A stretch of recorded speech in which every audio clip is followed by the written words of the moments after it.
Drawing room में झगड़ा हो रहा था सास नंद और ससुर जी के बीच।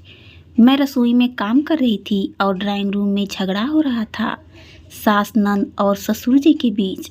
घर बड़ा था, हर बात साफ साफ सुनाई दे रही थी। नई नई शादी हुई थी, अतः उनके निकट जाकर पूरी बात सुनना अच्छा नहीं लग रहा था। मैं मनुष्य स्वभाव से वंचित नहीं थी, कान उधर ही जा रहे थे।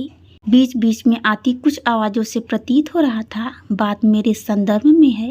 एक दो शब्द मायका शब्द भी कानों में पड़ा, मन और भी डर गया। मैं रुआसी होकर कमरे में आ गई। थोड़ी देर में मेरी ननद मेरे कमरे में आई और बोलने लगी, माँ की मत सुनो, उसको तो ऐसे ही रहता है।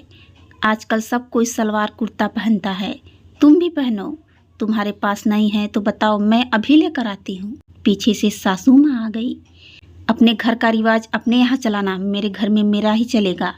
ससुर जी ड्राइंग रूम में ही जोर जोर से बोल रहे थे, आपको क्या है, साड़ी में आग लग जाए मर जाएगी तो जिसकी बेटी है उसको दुख होगा। आप दूसरी बहू ले आइएगा और जेल तो हम जाएंगे ना। मैं बिल्कुल घबरा गई। मैंने तो साड़ी पहनने को लेकर कभी कोई शिकायत किसी से नहीं की। पिन के सहारे साड़ी भी अच्छे से पहन लेती हूँ, फिर आज ये झगड़ा क्यों। धीरे धीरे सभी चुप हो गए। घर का माहौल शांत हुआ तो मेरे जान में जान आई, पर कमरे से बाहर निकलने की हिम्मत नहीं हो रही थी। लग रहा था सासू माँ सोचेगी ये सब मेरी ही करतूत है। मैं कमरे में ही मैगजीन लेकर बैठ गई। थोड़ी देर में फिर माँ बेटी की आवाज़ कानों में आई। इस बार आवाज़ धीमी थी।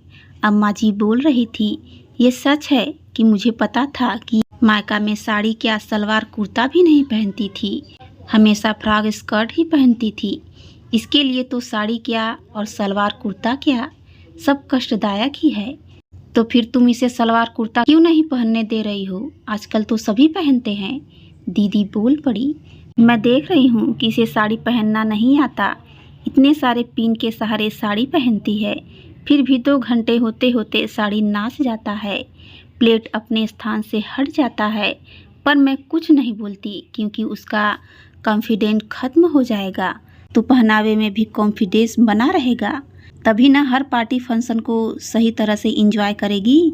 यदि हम साड़ी पहनने की बंदिश हटा देंगे तो उसे अच्छी तरह से साड़ी पहनना कभी नहीं आएगा। नौकरी पर जब जाना शुरू करेगी फिर जो पहनना होगा वो पहनेगी।